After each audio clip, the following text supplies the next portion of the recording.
Hi everyone, it's Kino here. Welcome to the Ashtanga tune-up series. Today we're going to take a little tune-up into Padmasana or lotus position.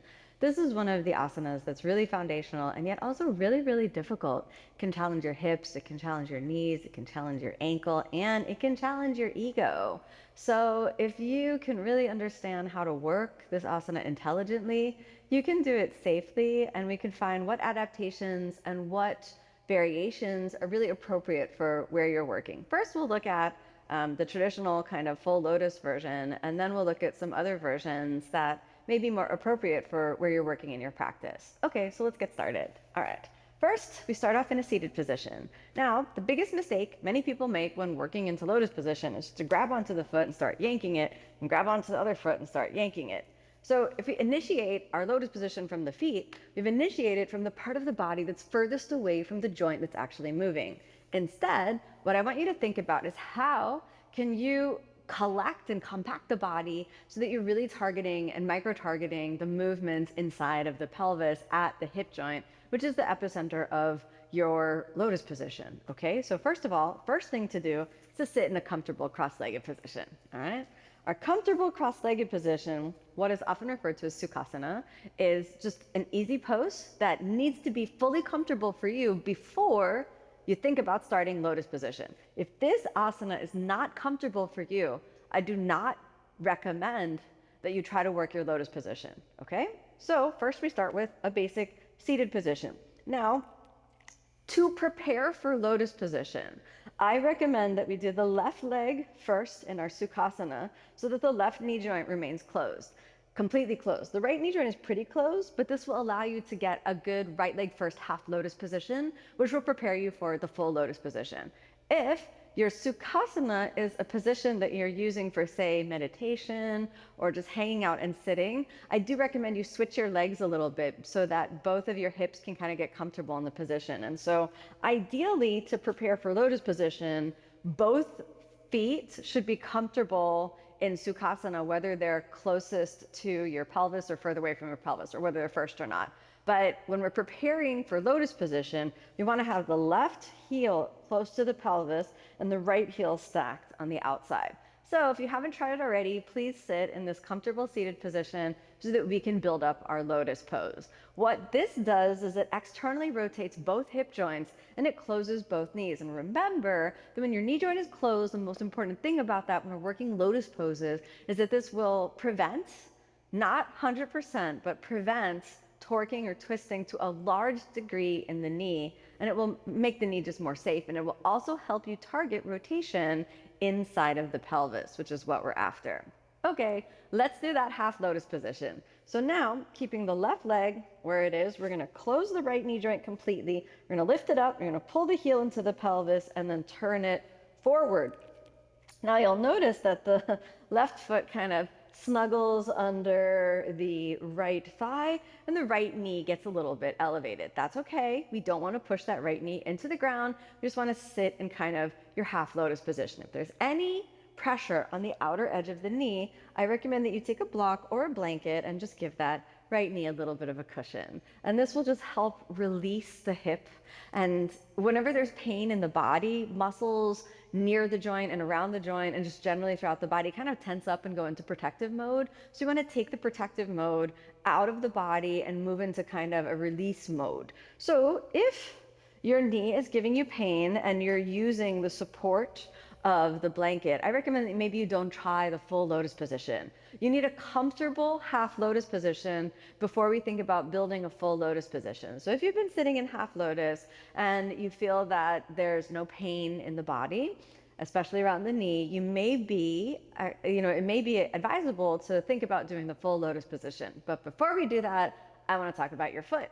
So what can happen when we move into full lotus position, particularly with the ankles, is that the ankle can start to sickle. And if the ankle sickles, which I'm kind of forcing it to do right now, the flesh will bunch up at the inner edge of the foot, and then we can have a lot of pressure on the outer band of the ankle. And this is actually, you don't want this to happen in lotus position because we're not really trying to stretch our ankles in this kind of sickled position. Instead, we want the heel to be as kind of near, not necessarily touching, but near alignment with the belly button. So with the navel, so my belly button's right there, and so the heel is in there. Then you're gonna keep a little activation in the toes so that there's kind of a firm floor in the toes, and this will give you kind of what we need for stabilization in lotus. Now, if you've been in half lotus this whole time and the body isn't giving you any kind of, negative feedback that would indicate that maybe you should either remove yourself from your half lotus or that you should, not proceed, then we can proceed. All right, so get a green light from the body is what I'm saying. Now, the green light means no pain in the knee. Now we're gonna proceed. So notice I'm gonna lean a little back, move the left foot out to the side, and then by shifting my weight forward, the right knee goes to the ground. When the right knee goes to the ground, this again prevents torque or twist. I'm preparing the left foot by bending the toes back and working in that kind of demi-point position. Then I'm closing the knee joint and bringing it over. So again, the heels kind of get aligned on either sides of the navel. Now, to really work your lotus position, I recommend that you flex your toes, reach the hands around, and kind of find a good grip, right? So when you find that grip, we can pull back with the toes, and then I recommend that you also push a little bit down with the feet. When you push down with the feet and then work inside of the pelvis, this really allows you to get the feeling of external rotation safely. Now, when we work the feet, we don't work the hips. No, when we work the feet, we do work the hips, but we don't squeeze or compress around the knee joints. And that's a really important thing when you're working with your lotus position. All right, so here we are in our lotus position. We're going to keep that activation going and then extend the arms and place the tips of the index fingers and the tips of the thumbs together. And this is called Jnana Mudra. Jnana Mudra is important to hold with straight arms so that the energy flows from the fingertips to the heart center and cycles through the whole physical body and the whole energetic body. And this allows you to really work the subtle flows within. There's a very important signification that's worked when we move into lotus position. The gaze is at the tip of the nose so that you can really feel the energy flowing deeply within yourself, drawing all the organs of the five senses into the subtlety of your inner experience, okay? So now let's take a look at how to work with our lotus position when perhaps this is not accessible. So first of all, we know that you can always stop just at half lotus position. You don't necessarily need to put that second foot on top. I also recommend, if we're doing the Ashtanga method within the flow of the practice, even though it may feel challenging, we do want to work that right leg first. If you're doing seated meditation where lotus position is comfortable for you, it's okay to do the left leg first. Coming out of lotus position is also very important. You want to exit in the same way that we entered. So if you lean a little bit back and then kind of return to half lotus position, then we return to our Sukhasana position. This allows you to really feel kind of that everything's happy all over again. So now what do you do if sitting in Sukhasana is a little bit difficult? So say you're in kind of this position and your knees are elevated and the back is really rounded. Well, I recommend that you sit on a little blanket or an object that helps elevate the hips. And then potentially taking 2 blocks and placing the 2 blocks underneath your thighs to kind of create a more comfortable seat, okay? Now, instead of holding onto your feet for the lotus position, sometimes, and we might not necessarily need this, but sometimes it's useful to just to have a little strap around the hips and pull a little bit back for a moment on the strap. And as you're using lotus pose as a transition to other asanas, this really comes in handy. So feeling that kind of backward pressure, the strap is replicating the feeling of the heels pushing into the lower abdomen, all right? It's not like, we're tying ourselves up just for fun. It's getting that internal purification feeling, the stimulation that's happening when the heels move into the lower abdomen. The strap moves back into the pelvis, and then we just leave it there. You could tie it in the back, but you don't really need to for now.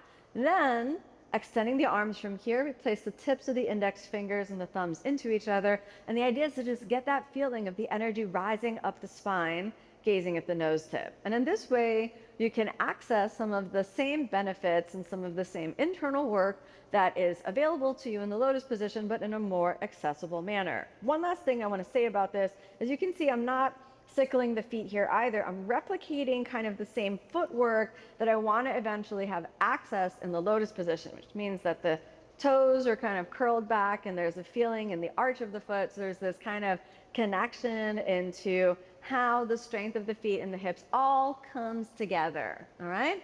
So coming out of this asana, we're going to move the blocks over to the side, take the strap away from the pelvis, and now you have all the tools you need to begin to really work your lotus garden. The biggest obstacle is really the ego. So if you push too hard and you feel the ankles or the knees getting stressed, I really encourage you to just back off and trust that the process will eventually lead you to a blooming lotus. Keep practicing.